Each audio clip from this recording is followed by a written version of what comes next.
never back down from nobody. I don't care who it is. This is a brotherhood.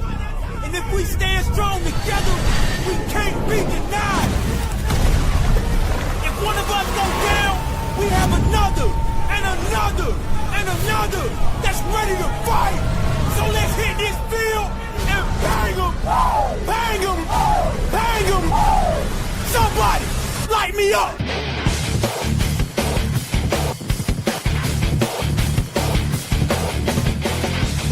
It's time to huddle up. It's the Turf District Podcast.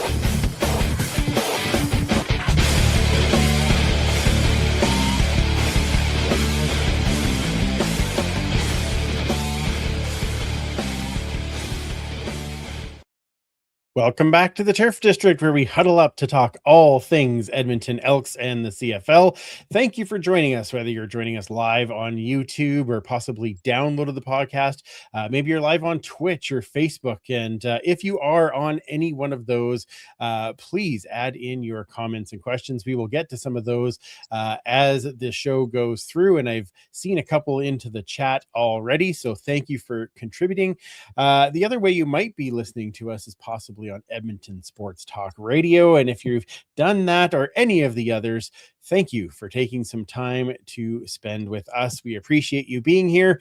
And this is show 350. That's crazy to me that 350 times we got together to talk some football and had a lot of fun at the same time. Both Superfan Mike and Commissioner are on the one show list, unfortunately, but you know, the latest and greatest of the co-hosts, Linda, is here. How are you, Linda? I'm great, thanks. Congrats on episode 350. Yeah, well, I mean, you're part of the team now. I mean, Wow. it's you know, you helped us get there. It was the beer. It really helped us get there. That's what I think it was. Yeah. The very early guest appearances, hey? Yeah. Hey, whatever we can do to promote more beers, that's not a problem, right? That's I feel like that's what we really want. I'm your girl. Well, thank you for joining. And of course, it is CFL Free Agency Day. We have a few things to talk about. Our team hasn't announced a whole lot yet, but there's a few rumors going around. So we will get to that with our guest and talk a little bit about where things are at and kind of what we see as some of the stepping points off of this free agency. Before we get to that, I do want to talk just briefly about our CFL Family Summit, which is coming on March the 7th. It is now confirmed at First Round downtown, and it'll be from 1 until 5. So we're very excited to help kick off the CFL Fights Cancer campaign for the 2026 season. And I think there's a party basically happening in every city. I think there might be one or two that doesn't, but yeah, we're getting pretty close. So it's a great way to kick off the campaign. We are looking for silent auction and door prizes. So if you know somebody who might be able to contribute and help, just reach out to us. That would be great. You can reach us on all of our socials at the Turf District. And you know, I just really want to get this thing off to a good start. So, Linda, I know you're busy that day doing other beer things to, you know, prep for the season. But I am excited about this day, and it's always fun to have that off-season get together. Yeah, sorry to miss it. But Beer Fest beckons, so exactly. I understand. Kind of my thing. It is kind of well, and like I said, it's like studying for the season, so it's all good. Now to join us this evening, brought in what he made a minor you know, kind of appearance on the last show. Now, you know, joining us to talk a little bit about free agency. It is one Big Papa Paulie, or as we like to call him, just Paul, because the other's kind of odd to call him that all the time. But welcome to the show, Paul. Thanks for having me. Absolutely. I am glad you are here and talking about all of these fun things, because today free agency opened. And now there was the tampering window, and I believe we could say there was an official and an unofficial tampering window. And as we titled the show, may the tampering be ever in your favor, as we did find out a few different signings and things. I do want to talk about some of the ones that were, announced, not officially by the team yet, but announced. But before I get there, I want to talk a little bit about extensions, because we did have a couple of, I feel, big extensions over this last couple of weeks, starting with defensive lineman Jared Brinkman coming back. And not only coming back, but coming back on a 2-year deal. I'm very excited about this. I've always liked the way Brinkman has played. And Paul, I know you and I were talking about it most of the way through last season, but definitely at training camp, of how he just moves people, and he's more likely to draw that double team and open up some other guys. Yeah, he dies 3 times a game. True. But, into the medical tent and then back out on the field. Like, there was just nothing that he didn't seem to be able to play through last year. So looking forward if he can have a fully healthy season, or, figure out how to handle some of that soft tissue stuff. Yeah, he could have an exceptional impact. Yeah, absolutely. And his dad is super nice too, who comes by the tailgate. So that's great. I like that, extra points just for that.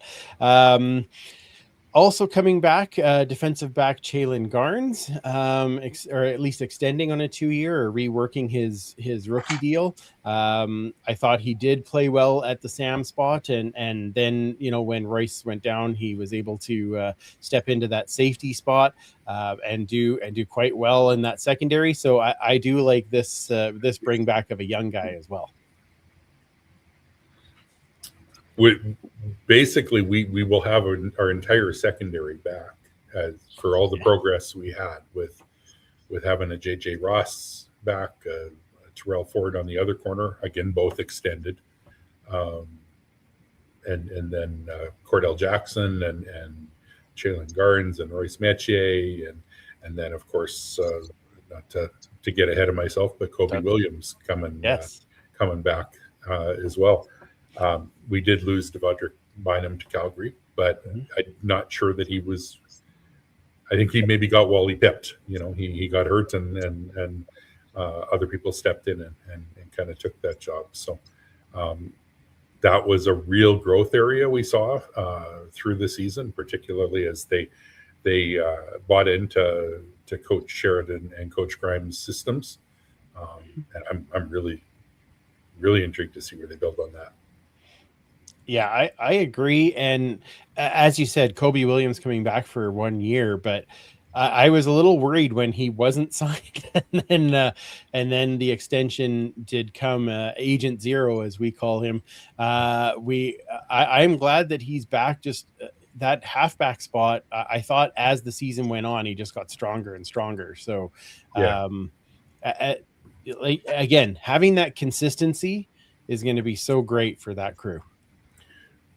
And there were a couple of guys that we didn't get a whole lot of look at too.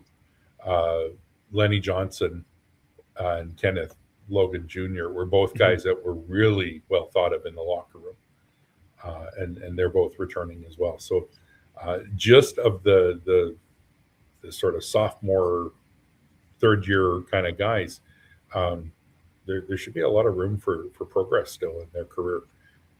Our recent signing of Malik Kearney, he didn't really take off in the CFL until his third year in the league. So, yeah, that's very true. Very true. Look at you just getting ahead of all the news here. We're gonna, that's okay. One more extension in 1 year for Jacob Plamondon coming back.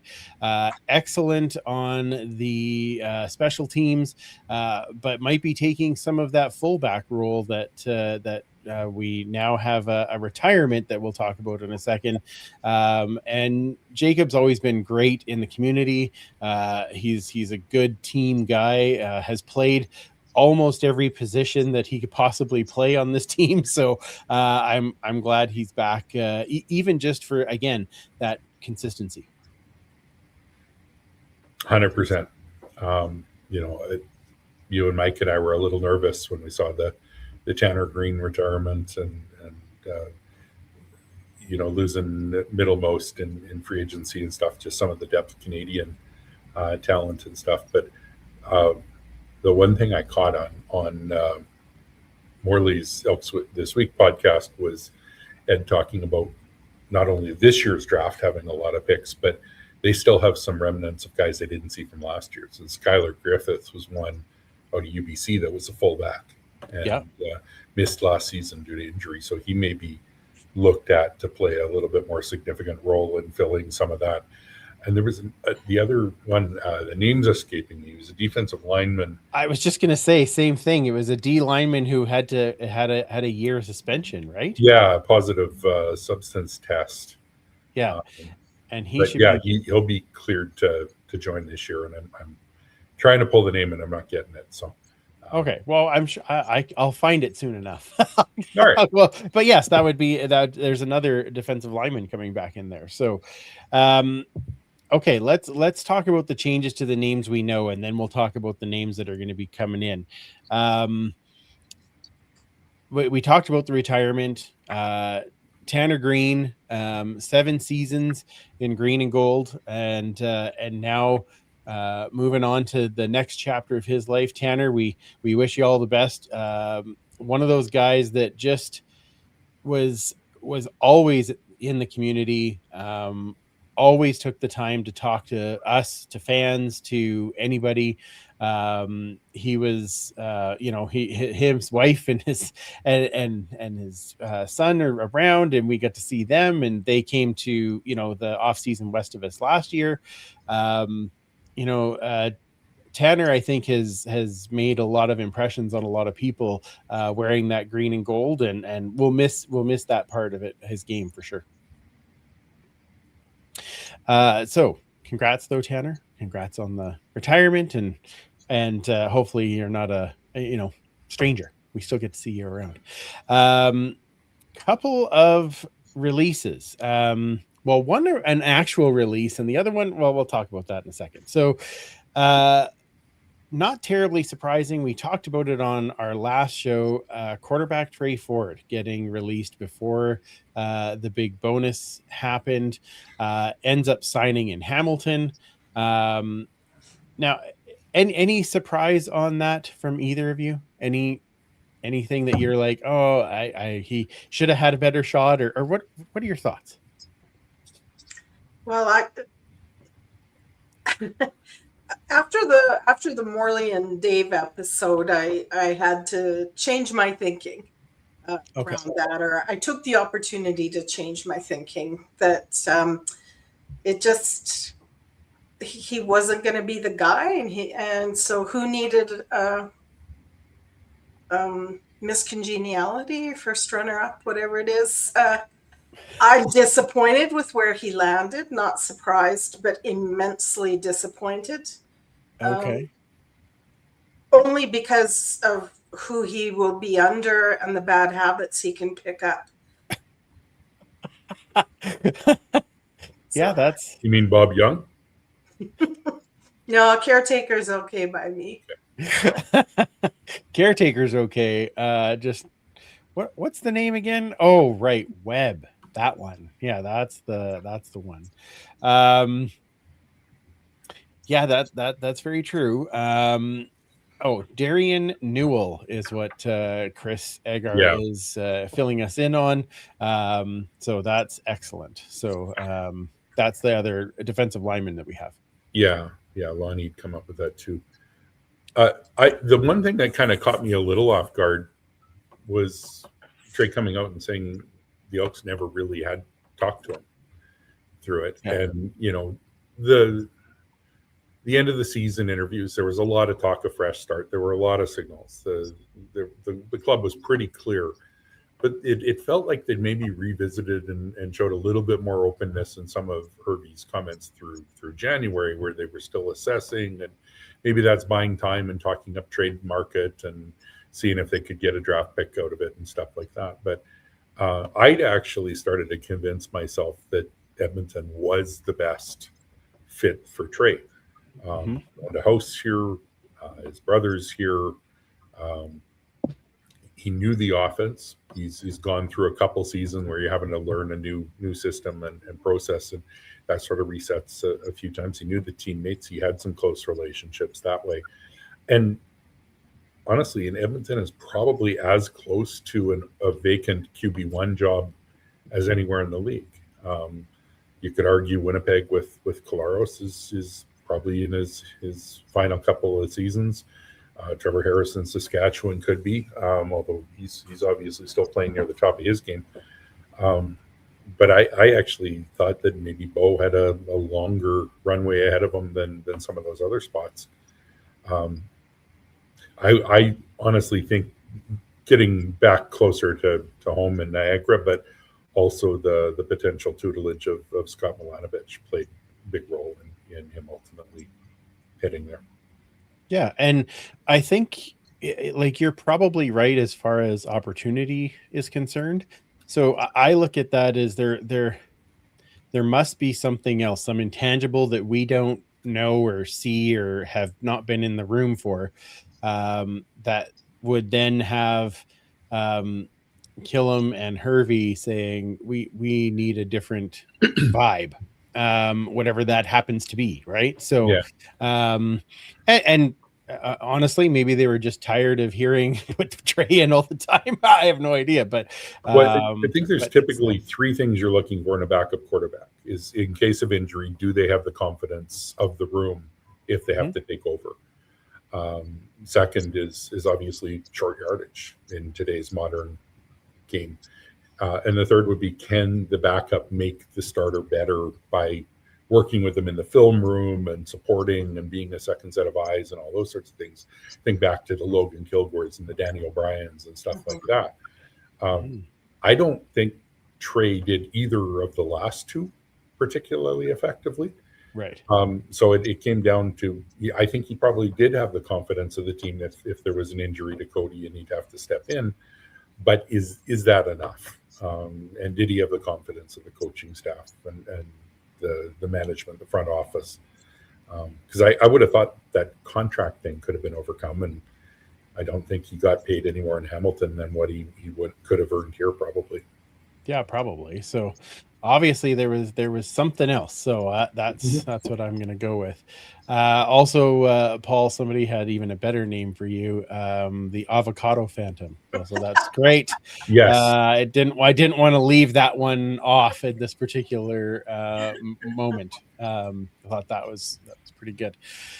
Another question from Chris, who fills the 27 jersey now? A big number to represent. In my mind, it sure is.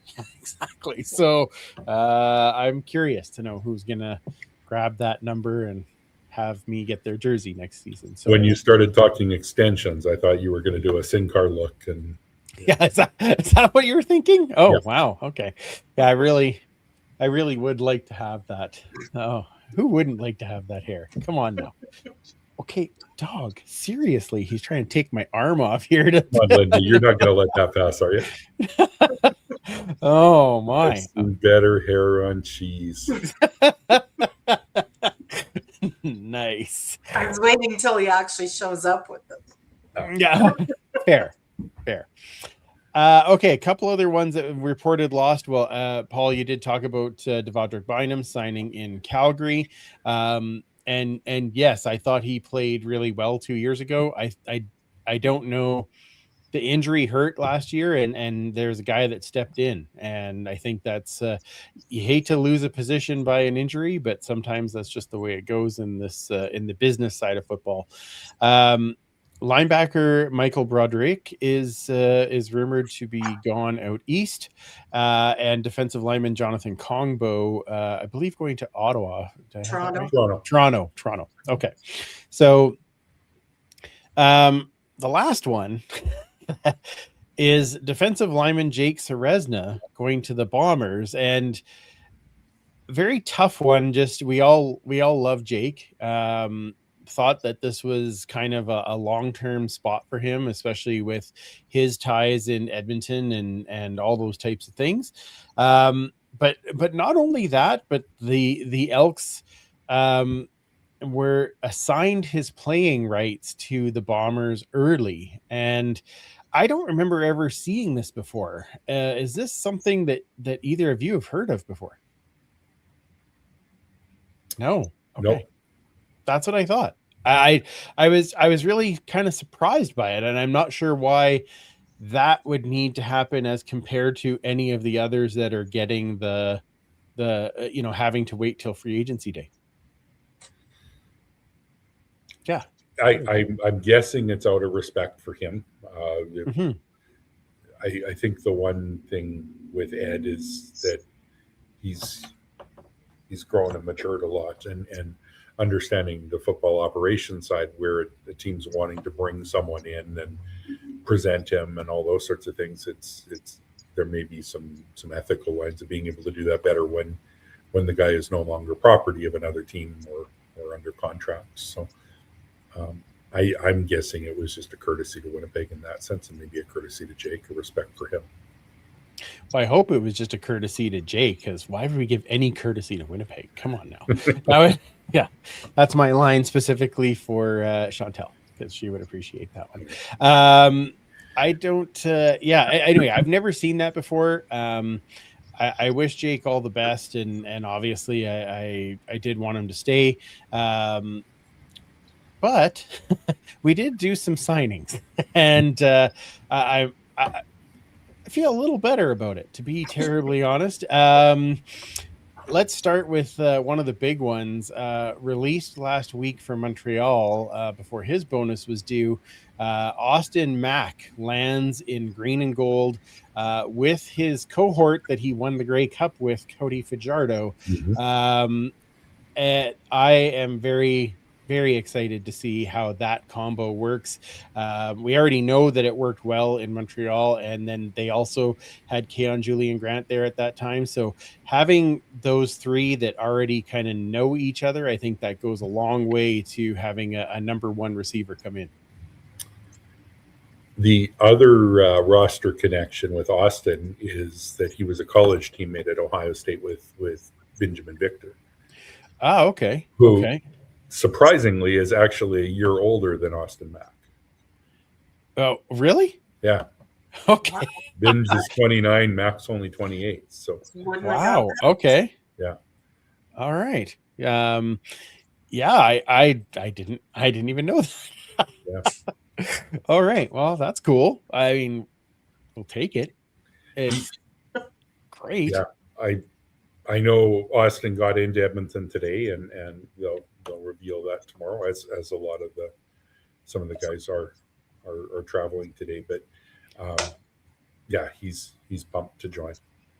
Oh, that's outstanding. Love this from our Montreal friends, from Le Big Mac to just Big Mac, and that's fine. I'm perfectly fine with that. We can just go with Big Mac. I'm sure we'll be chatting with him very soon, so I'm excited to have that conversation. Interesting comment here from Ken. What do you think Mac offers Mathis for his number? And yeah, I did think of that briefly, because I do have a Mathis jersey right there, and I like that should be interesting how that be maybe Austin Mack wants to take. What's the phone number going for these days? Let's give Austin Mack 81 and Mathis can get 27, and I will be so excited. I mean, well, it is all about you, so it really is. I don't know why these guys, all they need to do is ask me and I will dole out the numbers. That's fine. Yeah. I want your jersey. You wear this number. That's great. Yeah. I bet if you pull out that jersey, it's already taped off with Macus. It is not, but no, I appreciate that you're trying that, but no, it still says Mathis on it. Ken also saying, I have mixed feelings about Serezna not coming back. And I think that kind of lands with all of us. It's, I'm curious what the mixed part is. I get the sad. Yeah. Mixed would imply that maybe there was a reason to move on from him. And by no one's standard did Jake have the season he wanted last year. I mean, obviously the injuries and stuff really curtailed it. And another guy who played through stuff that looked like it was season ending. I think it was a dislocated kneecap or something like that at one point. But yeah, I'm curious if Ken wants to reply further in the comments. What's the mixed part? What's the case for moving on from him? Because I'm downright sad. I knew there was that he had to hit free agency, and there was likely to be a business decision on both sides. But yeah, I'm still a little gutted by that. Yeah, I'm sad that he's gone. My happy is not that he's gone or any reason for him to go. My happy is more that they're finding ways to do good things with that money.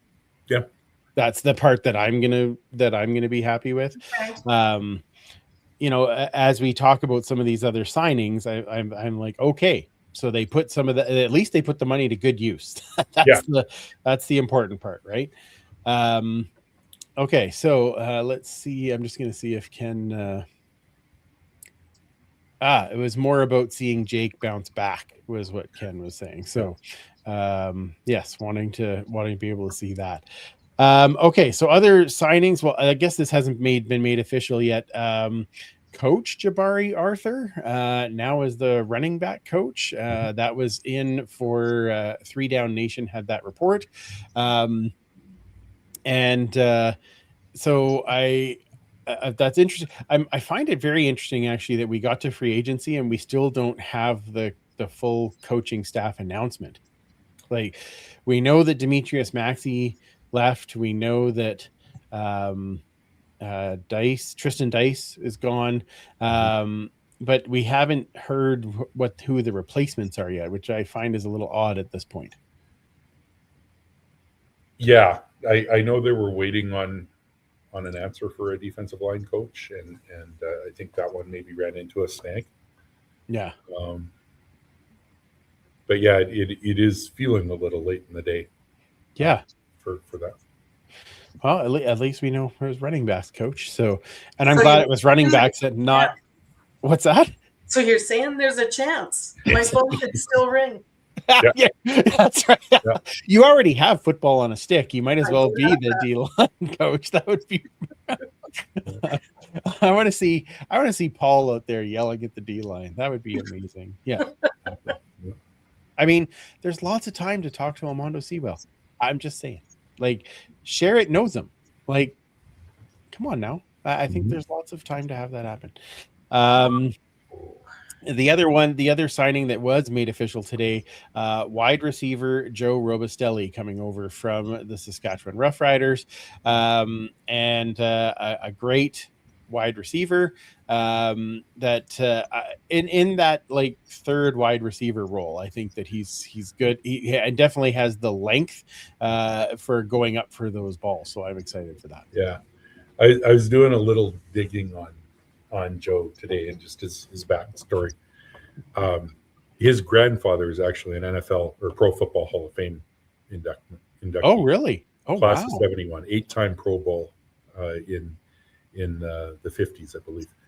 And in 74, his grandfather, Andy Robustelli, became the director of operations for the New York Giants, which was a de facto their first GM. There wasn't a GM position at the time, but he was the one who kind of handled everything that way.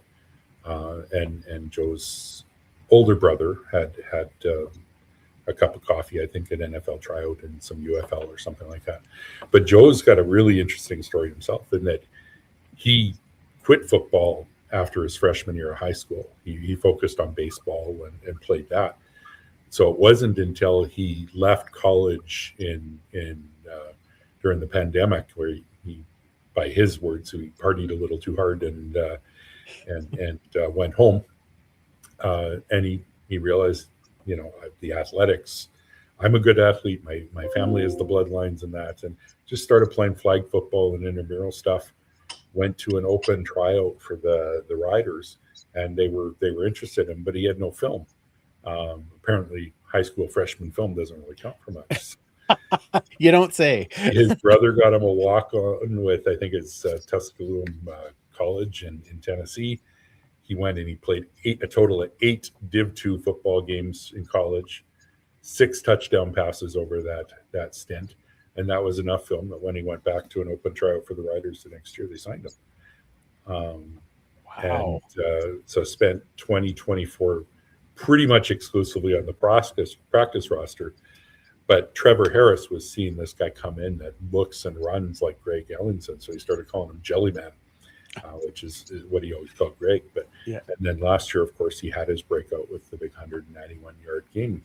But statistically, he had a couple of late season games around 70 yards. But I think we're just scratching the surface with this guy, and to see what he might be able to do if he gets a number 2 role. Can you earn that or something like that? I think it's really solid as a number 3 guy at least. But yes, with the natural skill set and the fact that he's still kind of learning this stuff, I'm really curious to see how that one pans out. And 3 Down today was talking about his contract. It's 116 hard money and 10K in bonuses. So we're not breaking the bank by any means for a guy who's got that Grey Cup champion pedigree coming out. Well, I guess that's the other thing is you're adding a guy who just won the Grey Cup, so he knows how to get there, right? I love when that happens, just because you're like, okay, this is what it takes to get there, and it's not an easy ride, but this is how we get there, right? So that's a great thing. I don't know. I'll be curious to see what kind of a leader he is on the field, just because of that experience but he's also learning. Like it should be an interesting balance to watch how the interactions. Yeah, with a guy like Austin coming in, and a guy like Keon, I mean, those are Grey Cup champs as well. Mm-hmm. So I'm guessing that Joe would still be a subtler role if there is anything, but definitely seems to be a guy who went out and worked hard to get what he wanted in sort of a non-traditional route. Yeah, very non-traditional as it turns out. So that's guess we know what we're going to ask him about when we talk to him. So we did have, so there's a couple of rumors, I guess, but people who are going to be announced tomorrow, as the Elks are having a media event for the release of all their and meeting all the new free agents. There's one wide receiver on that list that I just want to talk about, Brendan O'Leary Orange, making his way over from originally Winnipeg, then Hamilton, and now here. And we're all going to call him Boo, right? Like 100% we're calling him Boo. Why? Like, oh my God. Okay. Oh, come on. I was riffing on, if we got Dominic Rhymes, we'd have Rhymes with Orange, right? Because people said that couldn't be done, but we could do it here. We can. It's so close. Right? Always thinking. It's right there. He's still there for the picking. Nobody has picked up Dominic Rhymes. I know. Yeah. Rhymes with Orange. That'd be amazing. That's amazing. I want a hockey lineup that like Rhymes and then with and Orange. That'd be awesome. I think he will play a good secondary role in the receiving core, but a guy that has some experience, and when he's been thrown into games has had some decent games. So so happy about that. But that brings us to a question that I can't believe this. People are saying we're all going to call him Boo. Brendan O'Leary or B-O-O Boo. Okay, we're going to go with Boo. I like this name for Austin Mack, the Big Mac. That's pretty That's pretty good. Appreciate that. But I just before we go into some of these other signings that or rumored signings, question for Guacamole Paul, your take on Curly Mittens coming back because he is Canadian. I feel he's going home, but that's just me. What do you feel, Paul? I'm heartened and a little optimistic that he hasn't signed anywhere yet. So he was one like, well, even more so than Jake. I suspected was going to go to free agency. He sort of made comments in that regard. But the fact that he hasn't signed anywhere yet, you got to explore what your value is. And, maybe there is an opportunity to still fit him in here. Obviously, we have a healthy Zach Mathis coming back as well, and you've got Keon as a starting Canadian wide receiver. But I would love to see getting some come back. So. Oh, I would too. As a second down, and Linda, you already had your fingers crossed. You would like more Curly Mittens. Yeah. Okay. Well, it just helps when we have a KJG and a KGJ. It's just helps my brain. That helps your brain. Interesting. Makes it harder for me, but okay. So a Jeej and a Jage.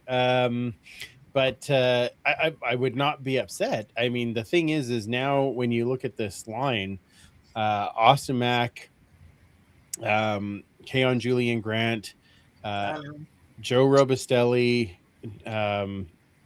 Zach Mathis, like we're I know that's only 4, but we're who am I missing? I'm missing somebody that I just. Well, there's 3 guys that may take steps from last year, obviously with Benjamin Victor, Jalen Calhoun, Maguia, and Calhoun. Yeah, so I know. Starting to get packed in that receiving core. So you never have too many Canadians, so that's fair. Yeah, well, and that's the way that Ed usually plays it. So the more Canadians means more draft picks, right? Yeah. The question is, I guess, what that value starts to be out there in the market. He was earning 200,000 plus as the season, and was sort of full value for that contract when he signed it with Toronto. He's maybe changed a little bit in some of the rankings as you've had other guys emerge that have sort of taken over those top spots, the Sam MLS and the McInnes and BC and stuff like that, the Phil Potts. So maybe he's slotting in more in that 7 to 12 in terms of Canadian receivers now, more in line with a Keon Schaefer-Baker or something like that. Does that affect the value, and does that maybe make an opportunity to slot him in for something that is still fair value? Yeah, that's true. And as we all know, whatever they write on that contract, I mean, it doesn't mean much. You have to get through camp. That could change, right? So you just never know. All right, let's get to some of the big names that have. We're only 43 minutes in. Now we're going to talk about the guys they're going to announce, hopefully tomorrow, that have signed, but the ones that have been tied to the team through rumors, through 3 Down Nation, all of those types of things. Probably the biggest one being defensive lineman Malik Carney, as you talked about, Paul. Edge rusher, gets sacks, coming off of a Grey Cup year. Obviously goes by M. Carney, so we're going to call him the Prime Minister. Absolutely. Yeah, absolutely. There's actually a little clip from the pregame show at the Grey Cup last year where James Duffy was interviewing Mark Carney and talking about that. Okay. Yeah. So it's about a 40-second clip or so that you can find it online. But that switched Carney's, ride the middle, not cheering for either team. When he found that out, he was cheering for the Riders. That's fair. Ed did say out of the winter meetings, one of the things that he always has prided his team on is protect the quarterback and get after the other quarterback. And I think what this is saying is that he was not as happy with how we did either of those things when we get through the rest of this list. And he's trying to tinker with that until we do that properly. Yeah. I had a chance. I talked with Malik today. He is in Edmonton, so no more just rumored. He's in town and will be released or revealed. He talked about why he'd sign. He really likes the roster construction and the build of the defensive line. He knew Ed and Spence from Hamilton days where he broke into the league, and he worked with JC in Saskatchewan for a year in 2024 as well. So it was all those things coming together that has him really excited for this. So yeah, he's pumped. He was just finishing dinner when I talked to him. But. Oh, that's awesome. Well, that's exciting, and I think he'll be a good addition on that line when you start to think of him, Brinkman, a healthy Noah Curtis, and a Noah Taylor.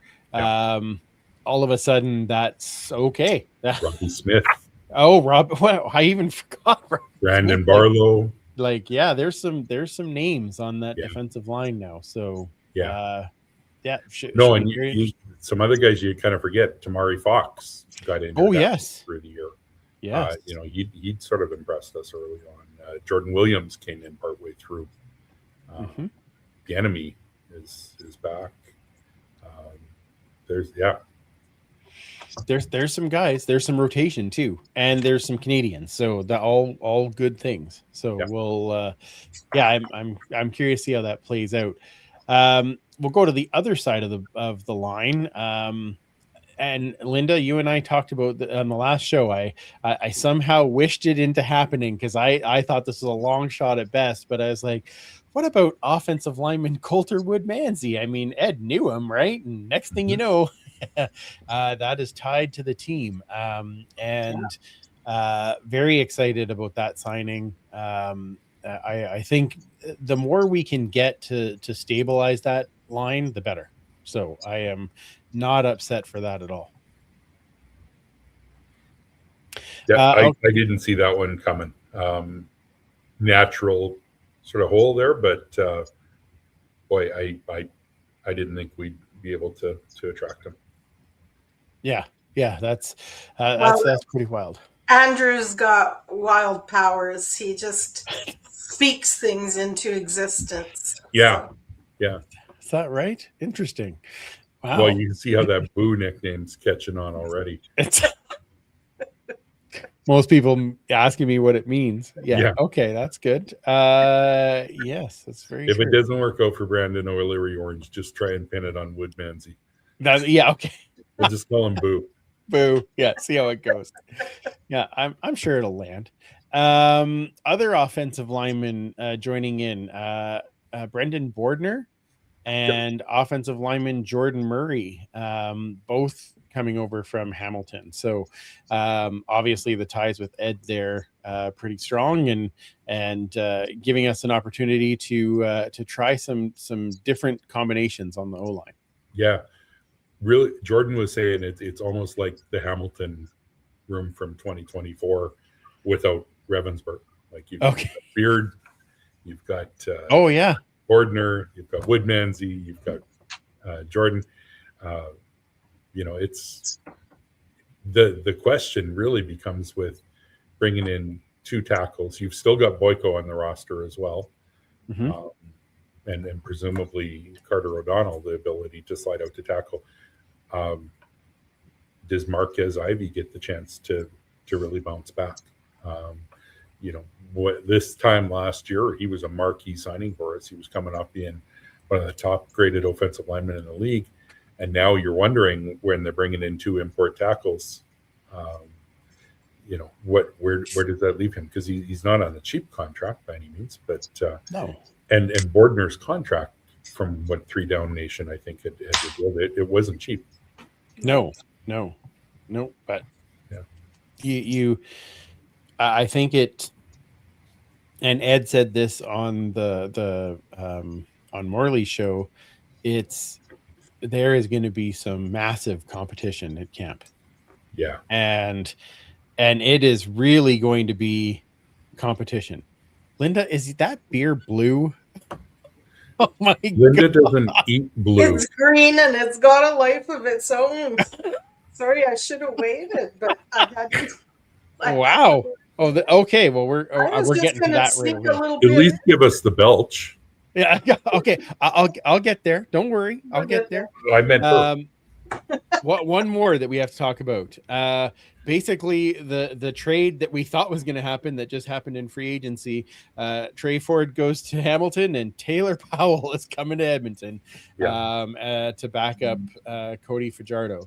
And Cliffy says that's more turquoise, just so that you know it's not really, but that's fine.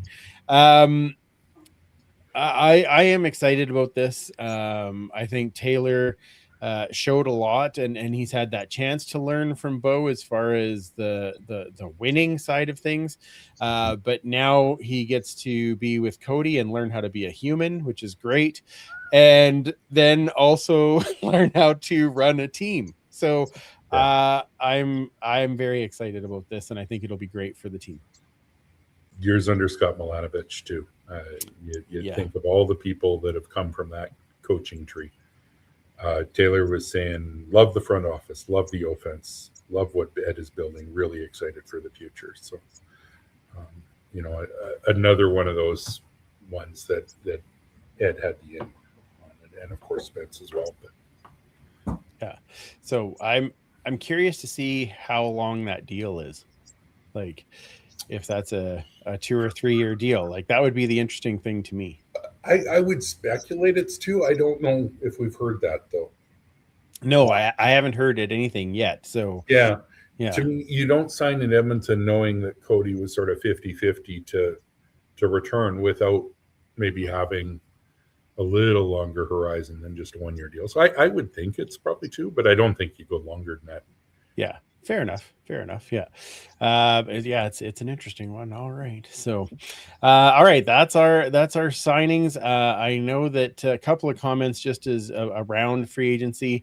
Our friend Brian Walrishan, congratulations to your Seahawks on winning the Super Bowl, I guess. But fine. No, congrats to all the Seahawks fans. And thank you to Brian for hooking Linda and I and some people up with tickets for the Kelowna game as well. Oh, nice. That's awesome. Thanks, Brian and Susan. Really happy about it. That's fantastic. He was saying time to just open free agency on a certain date. This communication or tampering window makes things so anticlimactic. I kind of agree. I mean, it's fun to have the rumors and those things can fall through, but why don't we just accept that happens and carry on? And this is your free agency day. Like, make it a bigger deal.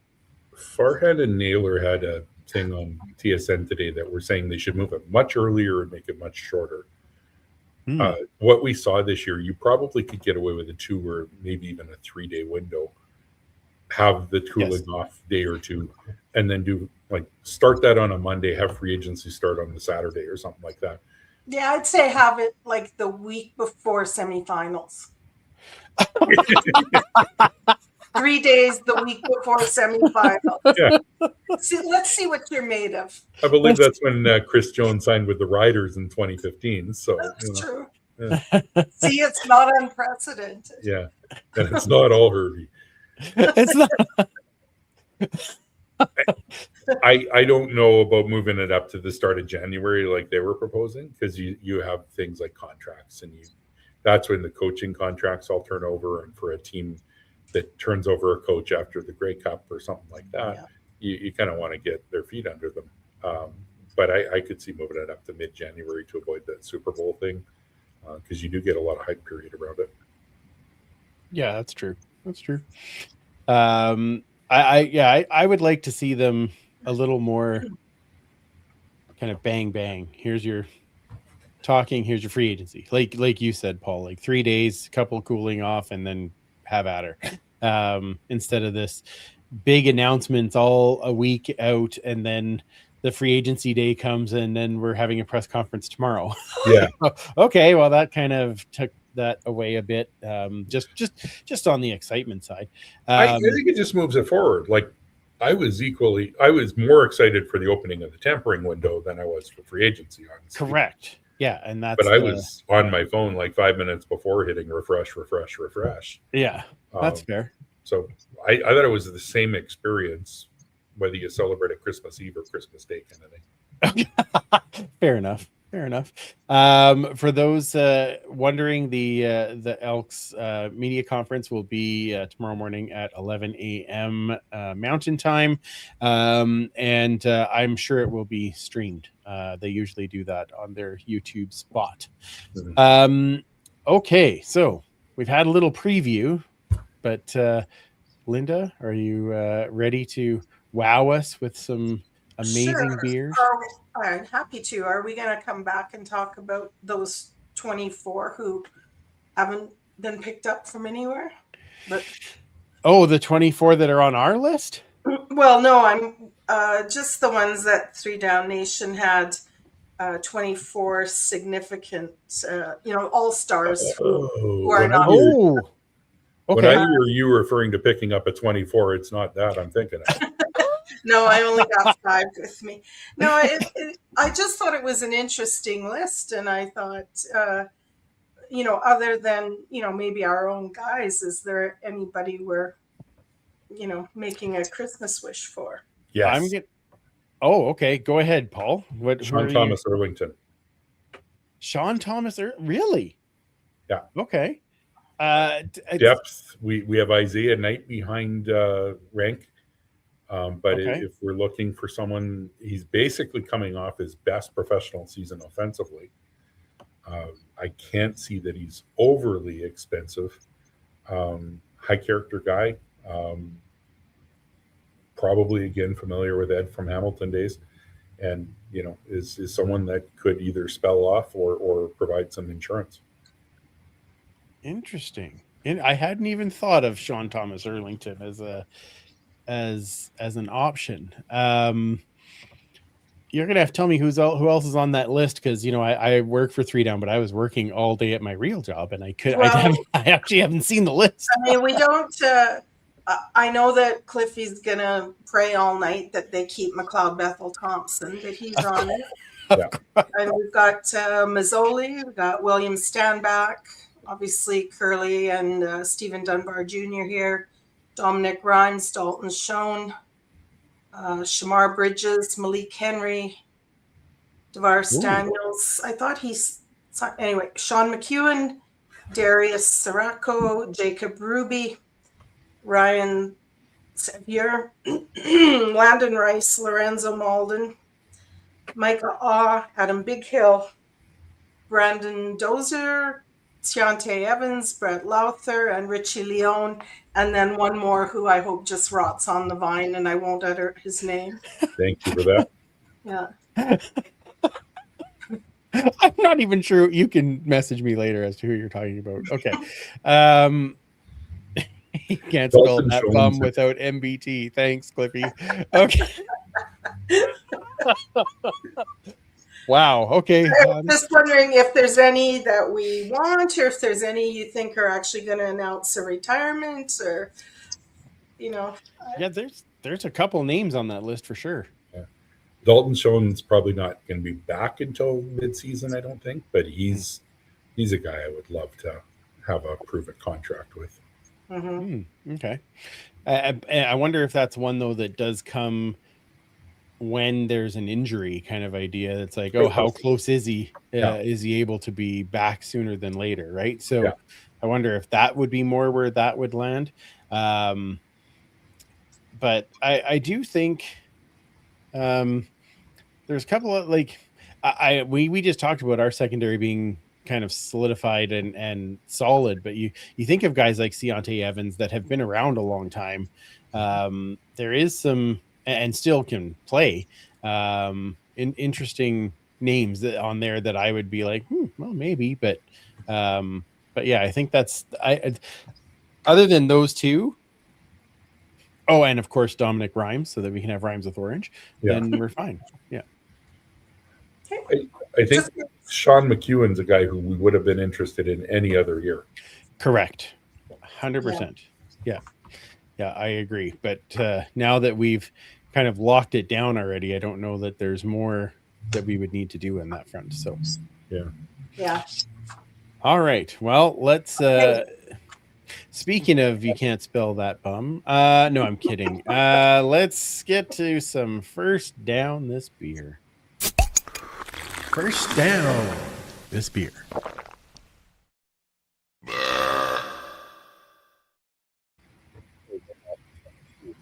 I saw our lips move. Yeah. So we talked last time about free agency being that weird time, and so I'm still doing weird beers that were created for the Weird Beer Festival. I have some in my fridge that I haven't had, so we're gonna bring some out tonight. For me, free agency equals football. Football equals summer at first, anyway, and summer means ice cream. So I've pulled out all of the weird beers that are ice cream based. Oh, wow. That explains the turquoise one. I'm also thinking about tailgates as well. So the first one I've got is Forbidden Cream. Remember, it was a monster movie theme. Yes. Forbidden Cream Astronaut Ice Cream Ale from the Growlery. Wow. And this is made with freeze-dried Neapolitan ice cream. And it's had some great reviews, and I've actually been sipping on it, and it's delicious. Really? I won't lie, it's fantastic. Is it kind of like a cream ale then, but it has Neapolitan in it? Like, well, it's nothing to tell you that it's made with freeze-dried ice cream. It's a bit hazy.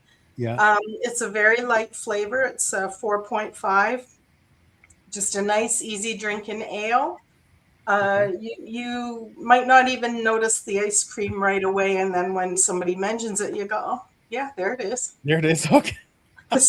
So when you've drank the chocolate part of it, do you throw out the rest of it? Like this? Well, I'm the strawberry one. The other two go in the garbage. Okay. Oh my. Anyway, I can recommend that one. The Growlery's in Edmonton, and you can still get this, I think, at the brewery and certainly at Sherbrooke. Oh, so nice. Next up is from Irrational Brewing, and it's called Be Kind, Baby. And this is a tropical ice cream IPA made with Kind ice cream. Oh, wow. Oh, cool. Which is good. So it's got Kind ice cream, it's got vanilla beans and mango pulp, and it's a 6.5 IPA. And if you order it in the tap house, they give you a vanilla whip on top with sparkles. So I missed out on that. Didn't have that part. Okay. This is absolutely delicious and crushable. Really? I think even for a non-IPA person, this one's pretty accessible. I love the fact that they're using Kind ice cream too, just because it's like two Edmonton things. Like, that's awesome. Yeah, that's very cool. I'm not familiar with Kind ice cream's work. You are intimately familiar. I was just gonna say, wait a second. How have I missed this step? Well, all of these breweries are Edmonton area, right? Yeah. So okay, so then third up is Super Kid Ice Cream Sour from Town Square Brewing. This is a 4.2.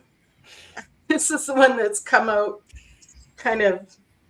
Oh, and now that you hold it up, it looks like it's almost like a milkshake. Like it's pretty. Yeah, it's kind of like greenish turquoise milk of magnesia. That's the celery. Yeah. It's not, but it is very well balanced, and obviously it was very well carbonated. Seriously, this is delicious. One of the reviews of it, I had to laugh. It says it's somewhere between a gummy bear and your favorite flavor of Halls. And I'm so mad I didn't write that myself. So with the sour, a sour seems somewhat antithetical to a creamy ice cream sort of thing. How does that come together for this one? Well, I think it's, it's got some citrus in it, but it's like lemon lime. It should be sour, but it's so well balanced And the from all mouthfeel? the ice cream. It's creamy. It's luxurious. I just can't. My very limited. I can't imagine a creamy sour, but that's very intriguing. It is. No, I'm serious. That would go at every tailgate. It would just be slammed. Wow. So I need to get that and just drink one at home just so that my kids can be like, what the hell is that? Well, they mentioned that it usual. was green, but I was not expecting it to explode green, but it's fantastic. So I will only open one of the other two. I have from Alley Cat Brewery a soju bomb melon yogurt ale. And this one really in honor probably of Paul from Ale Architect. It's a Skull Island Mango Lassie. So I think I have to go with the Lassie. That would pair well with the Cacio Pepe sticks. Oh, that was Odd Company, but right on the same trip. Yeah. So seriously, if you're into some easy drinking experimental beers, these will only be on the shelf a while longer. Good and weird.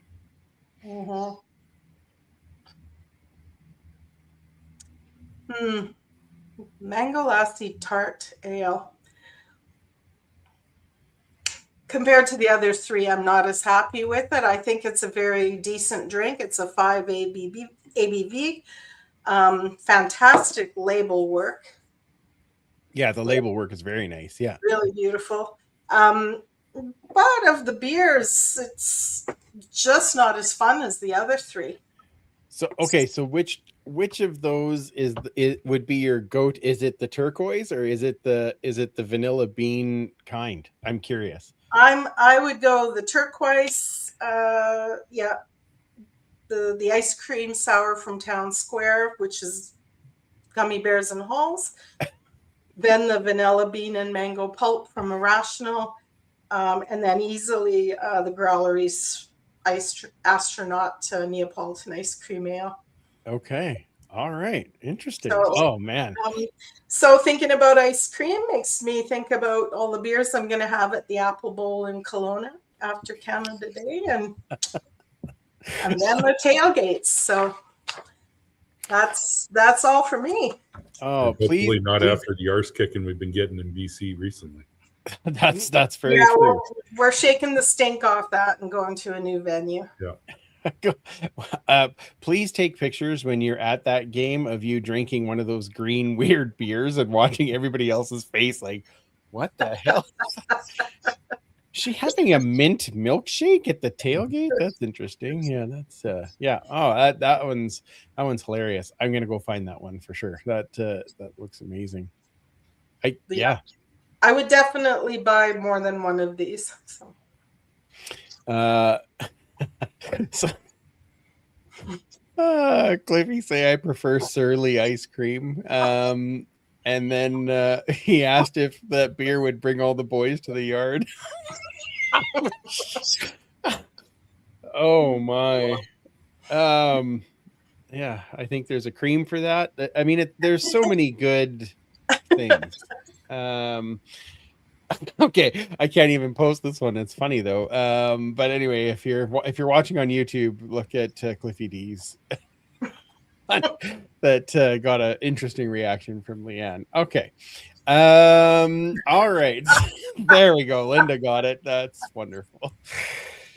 Now Paul's gonna look it up. Okay. No, so I got it. You got it already? Okay.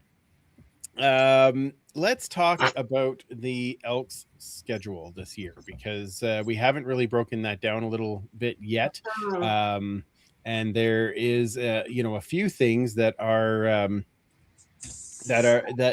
just wanted to talk about. So our preseason May 23rd is at BC, and that one's in Victoria, is what I was hearing. Yeah. So, 5 minutes over there. is that right? Okay.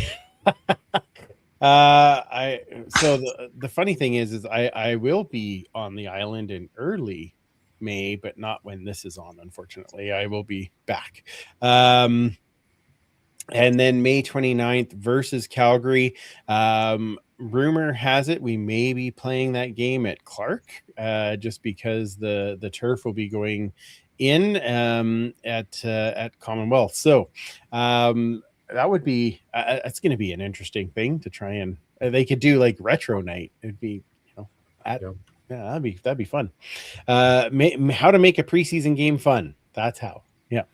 So I'm excited for that. Now our kickoff to the season is on the road against Ottawa, which is immediately followed by a bye week. So it's not we don't really get kind of kicked in until kind of mid-June. But we have 5 out of our 10 home games, including the preseason game, are in July and August. And I like that. It's warm weather. It's, I shouldn't say that. Last year, June and July were awful, but you know who to blame. It'd be nice. Yeah, exactly. Well, you were going to blame me anyway. Oh, sorry. Yeah, odds are. But I don't mind that. I don't mind that in July and August. We have 2 home and homes, one versus Saskatchewan on July 23rd and August 1st. And then, of course, our Labor Day home and home, which is now game 12 and 13 of the season. That used to be the midway point. It's a little more towards the end now. And it's the only time that we play Calgary this season is in that home and home series.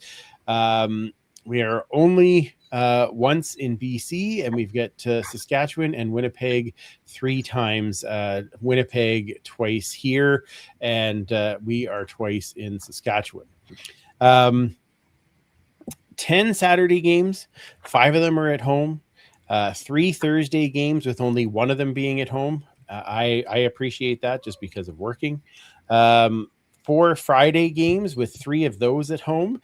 And of course, the 1 Monday with the Labor Day game. And then 2 at home afternoon games. So that means breakfast tailgates.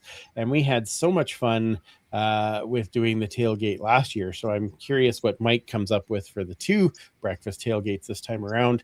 2 are at 7:30, but all others are at 5 or 7. 3 of them at 5, 2 of them at 7. So we don't have any of the 8 o'clock starts, which is kind of nice. And we the afternoon games open it up a little bit more for those families to come in, and 3 at 5 makes that doable as well. So overall, I'm fairly okay with the schedule. Was there anything that beyond, like, from what I said or outside of what I said, that you're like, hey, I like this or don't like this? One of the things I always look for is the back-to-back Eastern games. Yeah, makes for nice road trips, and it's been a little while since something fell.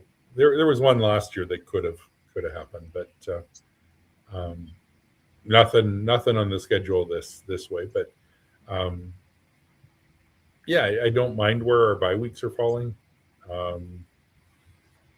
You'd like to have that 3rd game against Calgary probably at some point, but personally, I like a regular season game, an extra one in BC, but that's selfish on my part. I think what I'm actually looking forward to is the preseason, the small stadium games in both Victoria and at Clark Park. Looks like training camp will be at Clark Park with the FIFA friendly and installing the turf after that. So, Yeah, I agree. The small park is going to be interesting. Training camp is going to be a blast in a small. That reminds me, just goes back to when it was in Spruce Grove, and it was so. It just felt more intimate, like you were right on top of what was going on. So, I like the idea of it being in Clark. And I did get at least, Sunday, Monday, Tuesday, Wednesday off that week. So I'll be able to sit and do some judging with both of you. So that's exciting. Because, there's nothing better than training camp judging. And nicknames, right, Linda? And nicknames. Correct. Boo. Like Boo. Exactly. Which totally makes sense. Totally going to say that. Hey, Boo. See how it goes. My name's Coulter. Excellent callback. Excellent callback. That was a good one. All right. Before we finish off today, I do want to talk. We didn't get talk about this on the last show. The CFL winter meetings, and with both of you being longtime fans, and obviously it's still a touchy subject when we talk about rule changes and things like that. But one of the things that I did like that was announced at the winter meetings was that the last 3 minutes is going to be the same as it is now. And I just wanted to get your feelings on that, Linda. Well, yeah, I mean, even a broken clock strike twice a day. So I take that as one of the right things to do. Paul? I think that it's a step in the right direction. It preserves the part of the play clock that was very, very good.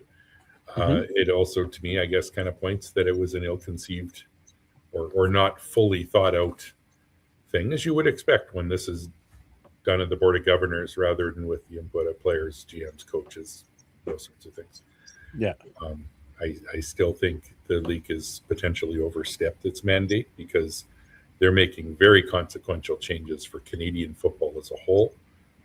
They may have whatever rights they have for the CFL game. They have to acknowledge that 2 of their stadiums are owned by university teams. And what they do has broader impacts financially and otherwise. So moving the goalposts, removing the 55, I'm still heavily against, but I'd come around on the 35-second play clock, and I'm glad that they figured out some way to at least preserve that last 3 minutes and not have that degraded.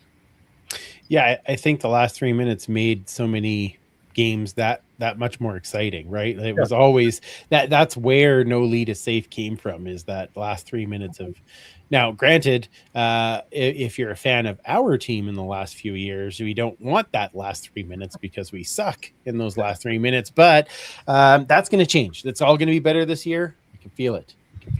We're going to be much better. So I'm happy to have it. One other point, just on the Elks roster, I was going through. I knew reportedly we were the youngest team in the league last year, and I am absolutely amazed. Malik Carney is going to be the 4th oldest guy on the team. Like he's only played 4 seasons in the league. He's 30 years old. So okay. Boyko at 33, no guarantees Brett's going to be around. Beard at 32. Cody at 33. Only 33. I mean, it feels like he should be like 37 or something like that. Exactly. Yeah. And I don't know that Martez Ivey is also 30. Okay. Even Mark Curte's 29. Like he looks, I love Mark, but he looks like he's 34. Yeah. Like he's got, in a good way, Mark. But yes, of course. Yeah. Bryce Metier is 29. So the fact that we have that young of a team, again, the upside for this group is amazing.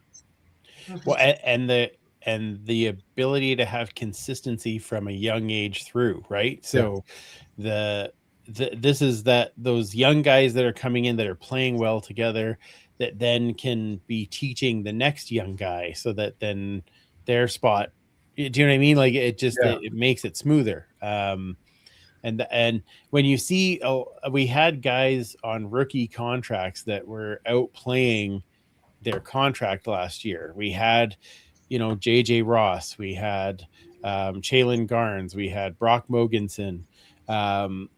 They were all, Kenny Logan Jr. They were all playing above what their pay was. And we haven't really had a lot of that recently, but that's what happens when you get talented young guys in. Mm-hmm. So I agree with you. That's very exciting. Two more things from the winter meetings.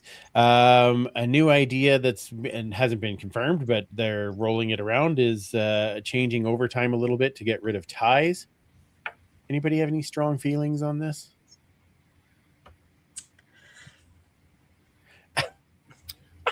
Fixing something that wasn't broken in my mind. Well, that's it. Yeah, I agree. It's not a thing that happens all the time. But that's part of the reason that I'm like, well, then I'm okay with no ties. I'm fine with that. But I don't know that had to go specifically this way. Just keep going back and forth with the mini games until somebody wins. But as the only one of the three of us that has a sister, how do you like kissing her? Nope. Okay, so you're anti-tie, no sister. Correct. Yes, okay. I am anti-tie. Yes. Okay. Mm-hmm. Yeah, Brian was too. Yeah, so I would. I'd be against. So if they find a way to make it no ties, I'm not upset about it. So that's fine by me. Just pad. What was that? Just pad tie is fine. Just pad tie. Yeah, that's okay. And then they talked about Olympic participation, that it is going to be a go. More details to come, but they are talking that they're likely continue to play the season here while the players are away. I don't know what the right choice is there, to be honest. I really don't. I don't know that you can shut down the CFL the same way you can the NHL for an Olympics. Yeah. I think we have to keep going. Otherwise you're playing late into November, early December, and they're trying to get away from that. When football is more of a team game that relies on some cohesion and stuff like that, you can't really pull in an all-star team and have them play offensive line. Right? Yeah. So there may be enough Canadians playing in the NFL where it will still be off season or in OTAs and stuff like that. But again, would they allow it for injury risk? Right. Yep. Yeah, it should be interesting how that plays out. I'm not sure. I think there's some guys that are going to want to play. Flag is obviously a little different than tackle, but it takes almost different body type too, right? So I'm not sure. Yeah, I'm not sure about that. Yeah. So, that's my 2 cents on it. But. Yeah, it feels like this whole rule change thing has been to avoid the quirkiness, and you think back to the days when some people felt defensive that we had to explain why there were 2 Rough Riders in the league or something like that. Or we were the butt of the jokes on a Simpsons episode or something. The rouge is just different ways to score points. It's additive to the games, and for every doink that they have on a pass hitting the uprights, I'll see you and raise you with the Gizmo Williams missed field goal return. Mm-hmm. That's going to be taken completely out of the game. They're I don't buy some of the rationale. I don't typically get into the conspiracy theory, but with the absence of a reason why they're doing this that actually tracks and follows through and has a good explanation, it really feels like they're trying to make the game so that it can fit into different kinds of stadiums, whether that's expansion or otherwise. I'm not saying Americanization. I'm not saying it's a slippery slope and they'll go to 3 downs and all, or 4 downs and all that. But it's been a horrible job of communications from the commissioner and their team in getting out in front. It seems like when there wasn't an initial positive reaction, they started to hide from it rather than getting out and being more present and winning people over and making their case. The best ambassador that I've seen for these rule changes, Linda and I got about 45 minutes with Dwayne Biano at Grey Cup, Okay. who actually put in the time to try and convince us. I'm not sure he was successful, but that's what it takes when you have people that are bought in and advocating for it. Have them engage. Yeah, that's true. Yeah. And I'm hoping that they shouldn't have disappeared on it, but I hope that we get more information as we get more into this year and as we start prepping for next year. But let's be excited about this year first. That's the part that I want to be. So that's what I'm going to do. Leanne was saying that is Julian back, and as far as we know, yes, he did have one NFL workout, but that was the end of that. So yeah, Jake will be back. Look at those punts. That's so exciting. Oh my God, Becky. That's right. Look at those. We need that. The shirt's got to come out this year. Oh my God, Becky, look at that punt. It'll be amazing. Okay, that was everything. Get him in the Zazzle store. Get him in. At the Zazzle store. Well, actually, there's a little bit of news on that. I am actually working on a new store that would be attached to a website. So we're working on that right now. More information to come as we work through things. It's maybe a little more difficult than I thought it was going to be, but hey, I'm always up for a challenge. So we will. Sounds like you need some guest designers. Guest designers, yes, yeah. It probably will. Yeah. What could possibly go wrong? Yes, we will. I'm sure that I'll find more interested parties in helping. Right, Paul? Right. Absolutely. Yeah. Okay, wonderful. Okay. All right. Well, before we sign off, let's tell everybody where we can find everyone so that we can follow more football chats. Big Papa Paulie, can they find you on your Only Jeds channel, or what are we looking for? Yeah, I am not allowed to promote myself anymore on instructions from my wife. Okay. That's fair. It's fair. I can. What she tells me. Yeah, that's fair. Yeah. Linda, where does everybody find you? On Instagram at TrueBrew42. Wonderful.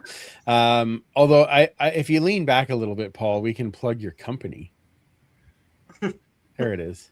Payline by Ice. Come on now. Yeah, occasionally you'll find me lurking in Linda's background, but I actually stuck a little football over the ice part because I don't want to walk around with ice. Yeah, unfortunate branding right now.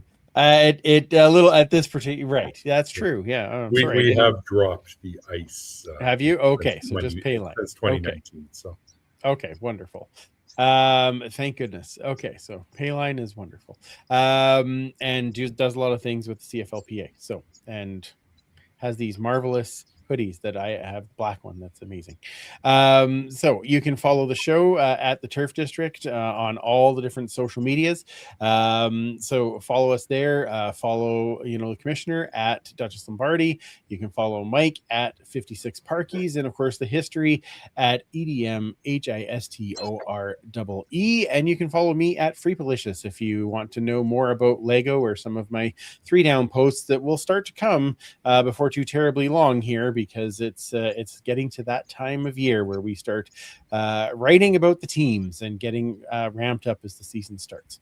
I know, Paul, that was a bad pause for the way I said that. No, I'm just wondering if Linda lost a tooth in her beer or what. No, the kind ice cream has in fact settled to the bottom. Oh.